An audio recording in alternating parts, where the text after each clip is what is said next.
Robby, what's on your radar today? Well, Yuri Berliner, a longtime editor at National Public Radio, NPR, resigned from the media organization yesterday. Now, his saga began last week after he published an essay for Bari Weiss's The Free Press in which he criticized creeping liberal groupthink at his place of employment.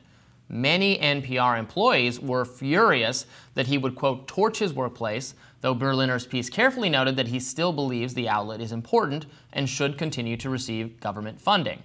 For writing about his own outlet without seeking permission from his bosses, Berliner was suspended for 5 days without pay, but ultimately he has chosen to resign. Quote, I cannot work in a newsroom where I am disparaged by a new CEO whose divisive views confirm the very problems at NPR that I cite in my Free Press essay, he said. Referencing statements made by NPR CEO Katherine Maher, whose considerable history of tweeting woke nonsense is now under public scrutiny as well. And he is quite correct. Berliner's article for Weiss includes this thought. What's notable is the extent to which people at every level of NPR have comfortably coalesced around the progressive worldview, and this, I believe, is the most damaging development at NPR, the absence of viewpoint diversity.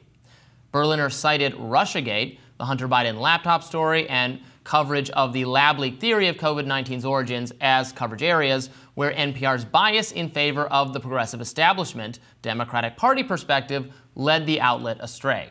A media company that did not completely dismiss non-progressive opinions out of hand might have fared better.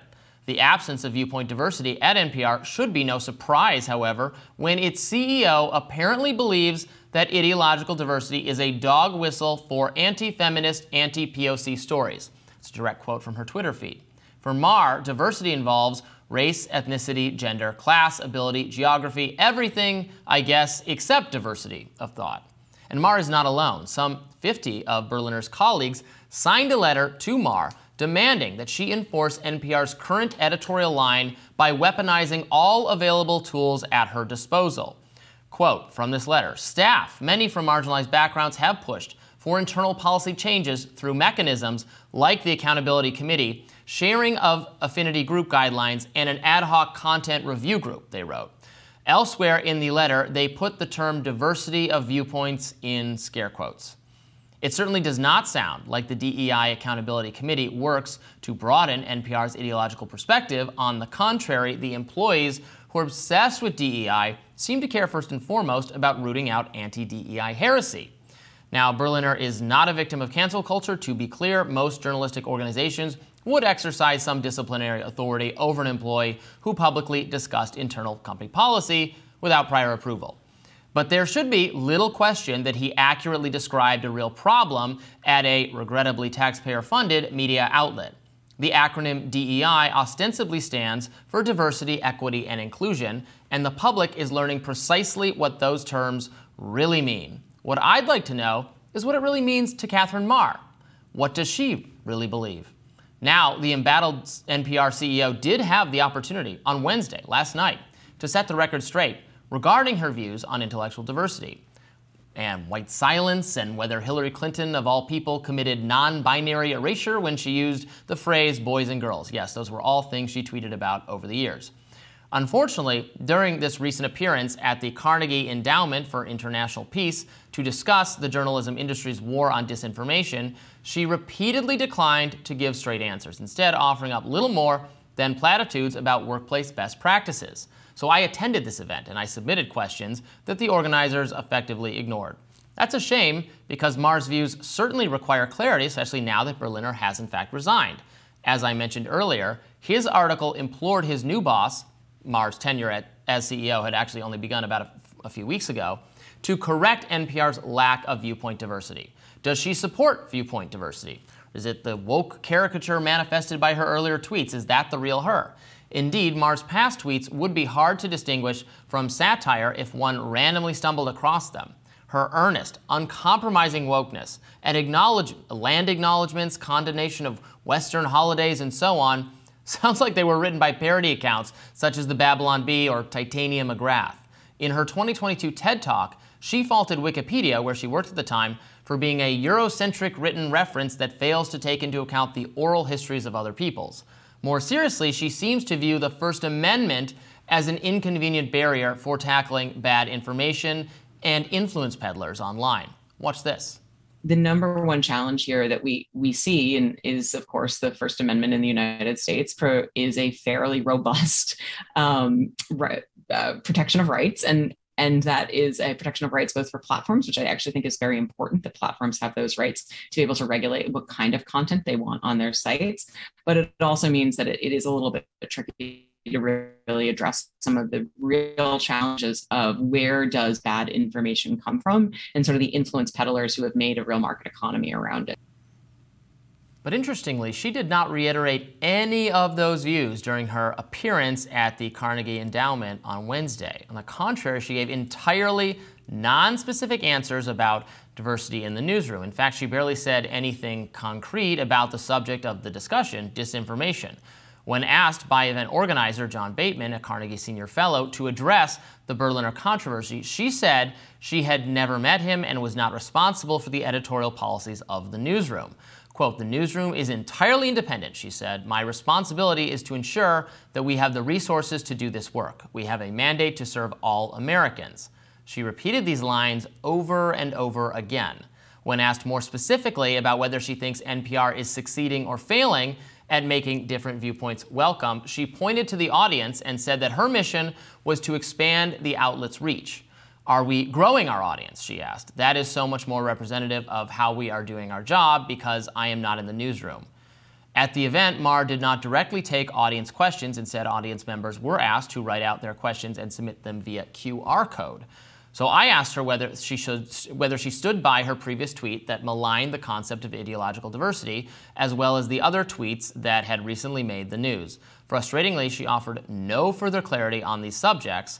Now, I'm just one taxpayer like you. Like everyone else, I contribute in some small way to her salary, and I would like to know what she actually thinks. Okay. A couple years ago, Nathan Robinson at Current Affairs wrote a piece about the lack of viewpoint diversity at NPR that I really enjoyed, that wasn't kind of wrapped up in one disgruntled employee's vendetta against other sections of the other, what do you call them, departments of the company that he doesn't actually write in. But in a desire for more anti-establishment news sources. And his critique of NPR was that it does have a very strong establishment bias, and I think that that's what you see in the Hunter laptop story in the Russiagate coverage. I don't think it's partisan in nature, and I don't think that DEI is the problem. DEI is a problem only insofar as that it is a bad substitute for real viewpoint diversity, but I do think that given how difficult it is to sometimes achieve viewpoint diversity, how do you get a sense of what kind of views that are often very irrelevant to the job description? You should be asking about what constitutes diversity. I do think I would put I would place a bet on. I would say the odds are high that a racially, ethnically, gender diverse newsroom is going to have more diversity of ideas than a newsroom full of all white males, which is what we've historically had in this country.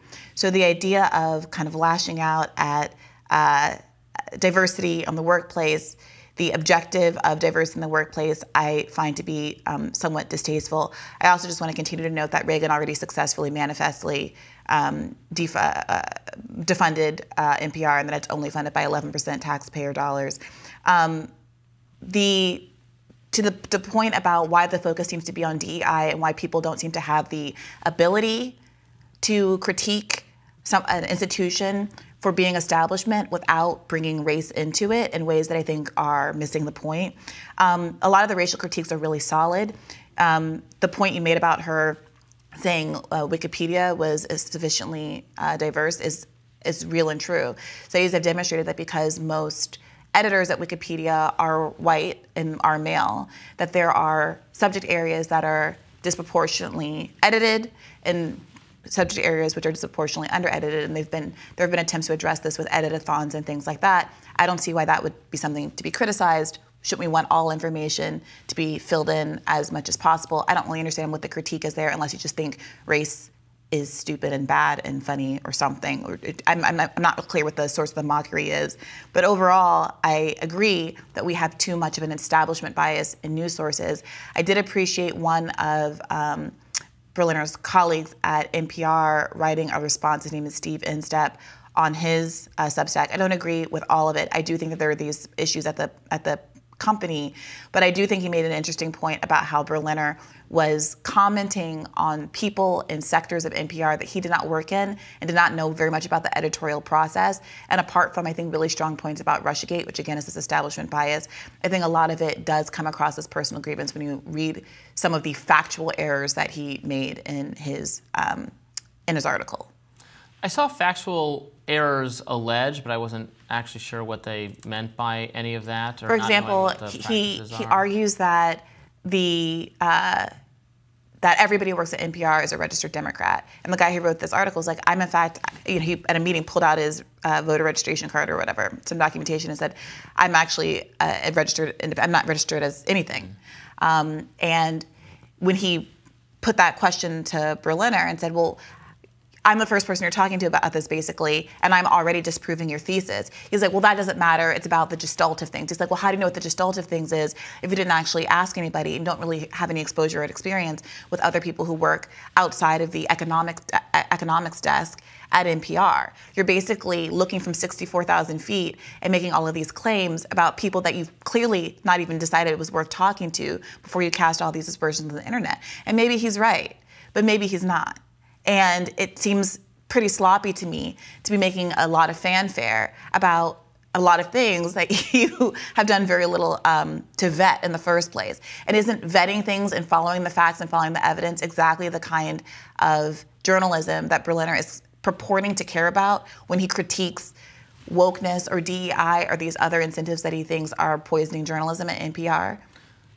I think, as I said in my radar, that talking about the internal discussions at your workplace is always going to get you in trouble. So I'm not describing him as like a cancel culture victim. I don't think it was necessarily wrong to take some kind of action against him at all. But what I'm most interested in, Katherine Maher's apparent about face on this subject.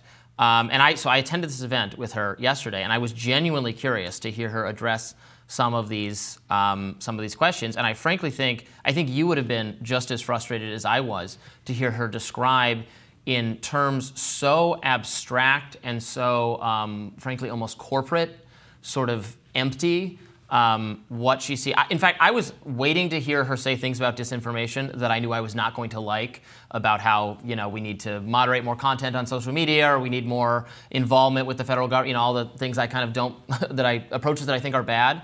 And it was so, what she had to say was so free of substance whatsoever. Maybe she's just been scared away from saying anything that is remotely provocative, but I couldn't get any sense of whether she was doubling down on the things she said about viewpoint diversity or the importance of other kinds of diversity, but not that. I couldn't tell whatsoever, and I asked, and I didn't get an answer. And that was frustrating. Another point in this Inskeep piece is that Berliner made a big deal about the use of the word Latinx.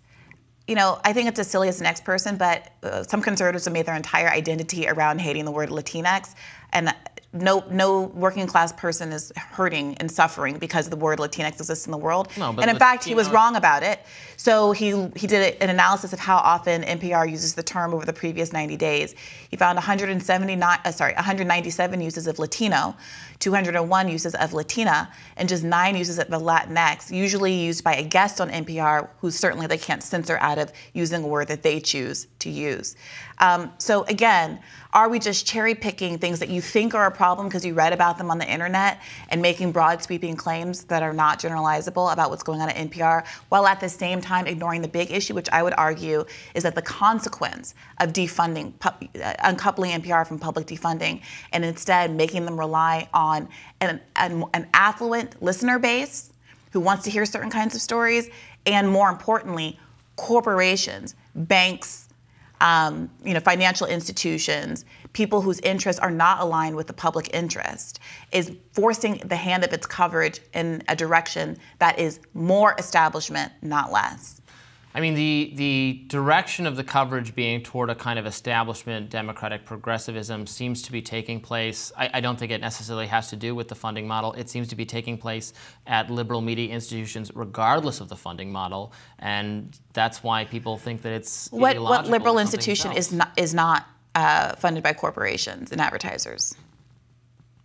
Well, the Washington Post has a wealthy. It's funded by a billionaire. Right. I'm saying regardless of the funding model, NPR. But it's not regardless of the funding model. This is a problem across all liberal media because all liberal media has the same funding model. By the way, so does the overwhelming majority of conservative media. The difference is that you do have more independent conservative media that's well funded because the interests of the billionaires that still continue to fund independent conservative media align with the messaging that they have on their shows.